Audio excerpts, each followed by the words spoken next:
Israel dan Hamas saling menyalahkan terkait kegagalan mencapai kesepakatan gencatan senjata meskipun terdapat kemajuan dalam beberapa hari terakhir pada Rabu 25 Desember 2024. Hamas mengklaim bahwa Israel menetapkan persyaratan baru, sementara Perdana Menteri Israel Benjamin Netanyahu menuduh Hamas mengingkari kesepahaman yang telah dicapai. Dikutip dari Reuters, Hamas menyatakan bahwa Israel menambah persyaratan terkait penarikan pasukan, gencatan senjata, tahanan, dan pemulangan pengungsi yang menyebabkan penundaan dalam tercapainya kesepakatan.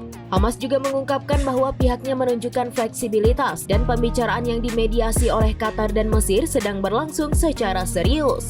Sebaliknya, Netanyahu menuduh Hamas berbohong dan menciptakan kesulitan dalam negosiasi, Al Jazeera melaporkan. Netanyahu menegaskan bahwa Israel akan terus berusaha keras untuk memulangkan para sandera yang ditahan. Upaya mediasi yang dilakukan oleh Amerika Serikat, Qatar, dan Mesir berfokus pada penyelesaian kesepakatan bertahap yang mencakup penghentian pertempuran, pertukaran sandera dengan tahanan Palestina, dan pengiriman bantuan kemanusiaan ke Gaza.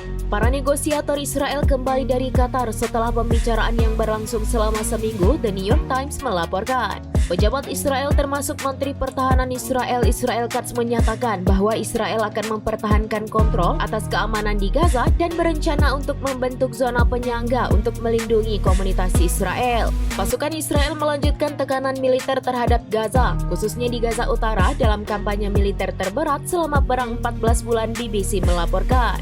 Serangan Israel menewaskan sedikitnya 24 orang di Gaza pada Rabu 25 Desember 2024. Menurut pejabat kesehatan di Gaza, Israel juga menargetkan militan Hamas di beberapa daerah, termasuk Al-Furqan dan Al-Mawasi.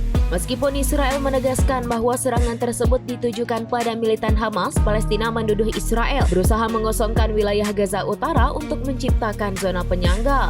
Menurut Kementerian Kesehatan Gaza, lebih dari 45.000 warga Palestina tewas dalam serangan Israel sejak dimulainya konflik.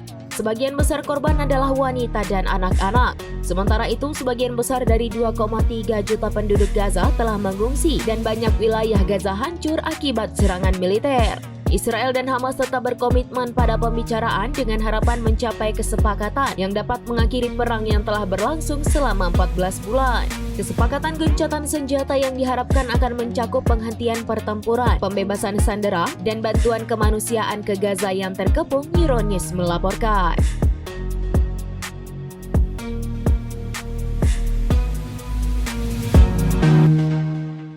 Download Tribun X sekarang, menghadirkan lokal menjadi Indonesia.